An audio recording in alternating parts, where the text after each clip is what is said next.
Hi guys, hope you're doing great. So I am starting with presentation. This presentation is all about the understanding the weight gain and healthy fat loss. So I am sure at the end you guys will able to understand like what exactly is difference between the weight gain and healthy fat loss.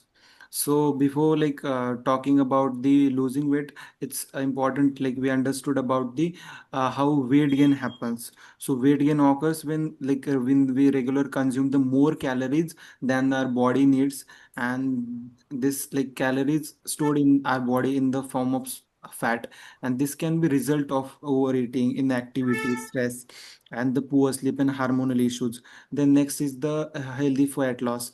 The fat loss happens when we consume the calories, we keep the body in calorie deficit. It means we consume the less calories actually body needed. This is how like we keep body in calorie deficit, and this is how body use the other energy systems in body, like stored fat body uses as energy, and this is how fat loss can happen.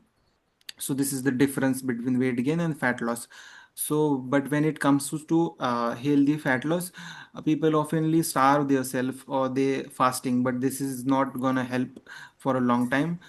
This can may leads to the metabolic issues. So better is we should eat smart, like stay active and manage the stress level, sleeping patterns, and be consistent on that when it comes to the fat loss. Then there's next slide is next slide is about the why exactly is the weight gain happens. So when we're talking about weight gain, there are several reasons, but out of them, like few I have mentioned over here, I will explain one by one. First is the poor dietary choices. Is poor diet, it means usually people prefer to use the fast food which is highly processed, high in calories, but it has a very less amount of nutrient, and that can causes the accumulation of calories in the body, and that can convert into the fat, and that leads to the fat gain.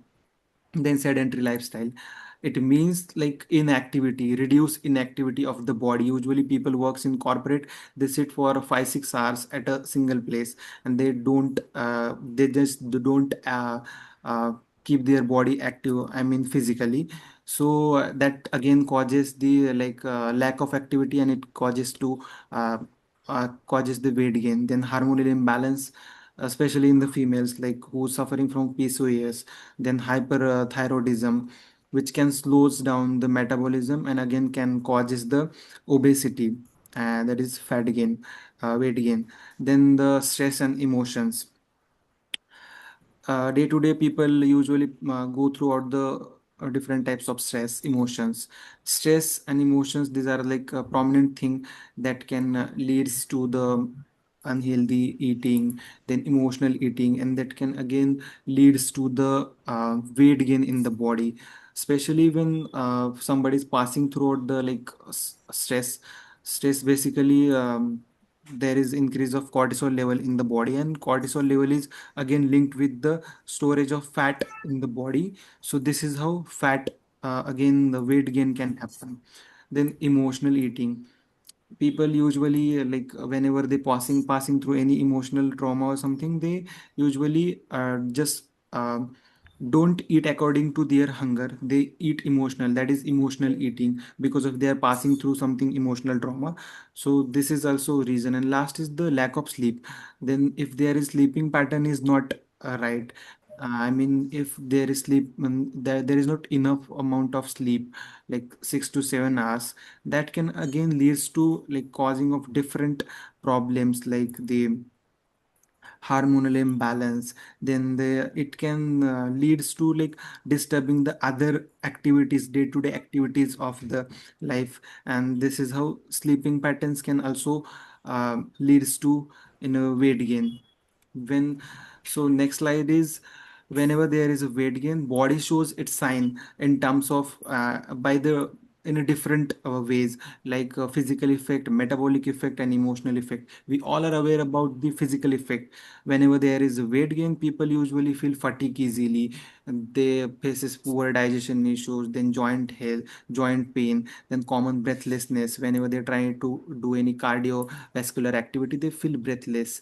These are the like physical effects. But when it comes to metabolic effect, they shows the insulin resistance, and insulin resistance is the thing.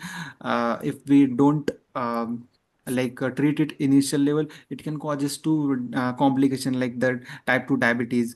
Then the high cholesterol levels, whenever there is obesity, it again linked with the high cholesterol levels in the blood. And whenever there is a high cholesterol levels in the blood, that can may again causes the different heart disease in the future if not treated initial level. Then the fatty liver diseases are one of them. Then the emotional effects on the body whenever there is a fat gain. So people who have a problem of weight gain and have a body image issues, they they often don't feel the confident about their body images. So this is the reason they faces the problem of low self-esteem whenever they like go to any public places. Then whenever they try to click pictures, they feel low self-esteem, they feel anxious about their body images. So this is the reason. These are the like effects body shows. Then next slide is the pain point areas of weight loss client.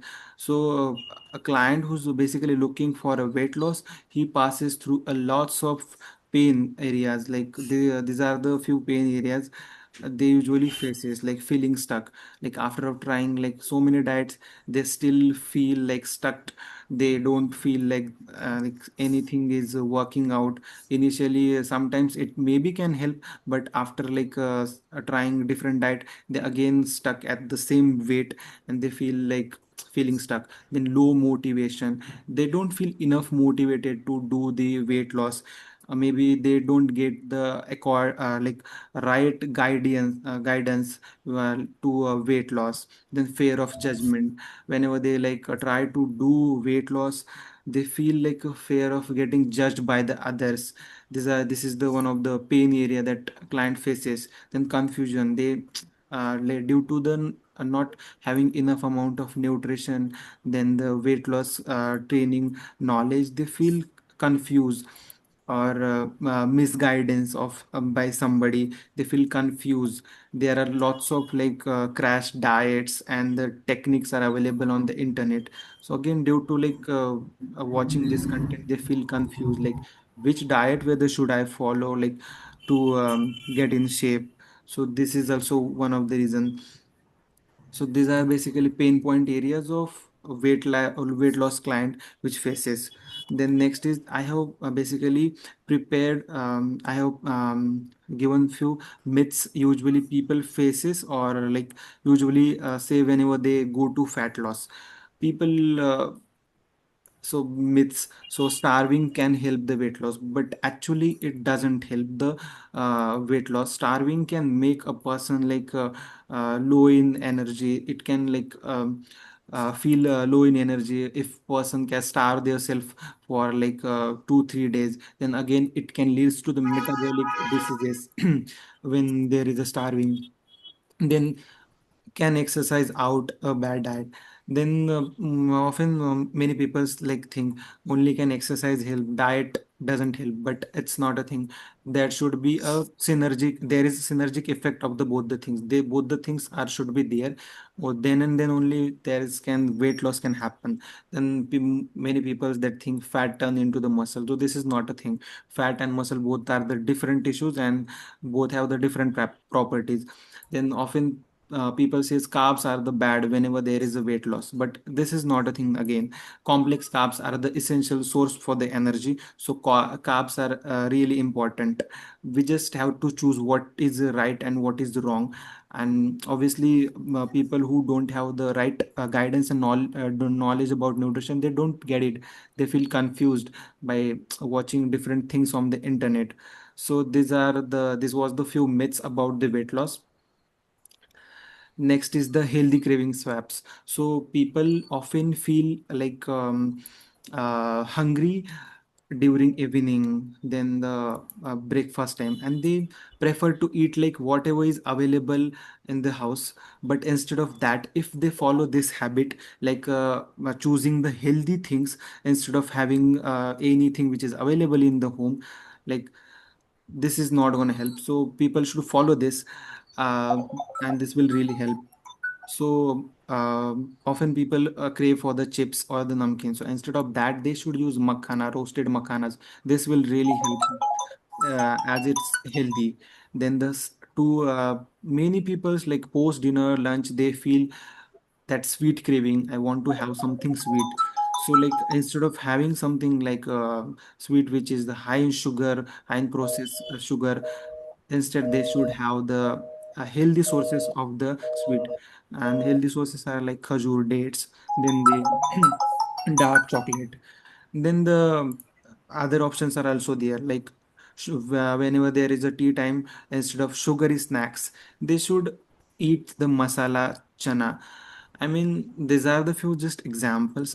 All I wanted to say is there should be a healthy options to replace the that bad habits of like having anything which is available in home and which is not going to really help your health to improve. So these are few healthy swaps.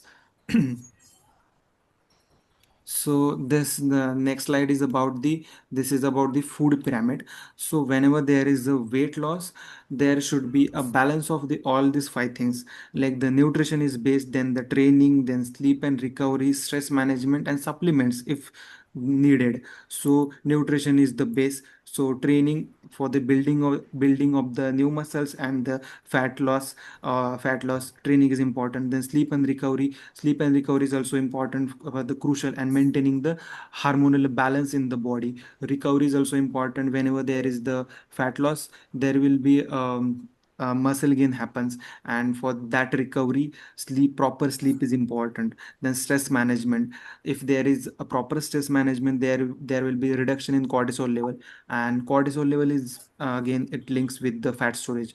If there is a stress management, there will be less amount of cortisol which will increase in body, and less fat storage will happen. And last is supplements. And this is the last slide, in which this is explaining exactly about how fat loss happens as per science. So firstly, we keep body in calorie deficit, that is we consume the less calories than actually body needed. This will help to burning of fat. The result of calorie deficit of burning fat, body uses the like stored fat as a energy system, and like burn that fat. Then next is the muscle preservation. Then body preserve the muscle and like try to gain new muscle and maintain the lean muscle mass for the better metabolism. And last is the metabolism matter. A higher metabolism one more calories. So that's all about the weight gain and fat loss. I hope you guys were able to understand. Okay, Yes. thank you so much. Thank you.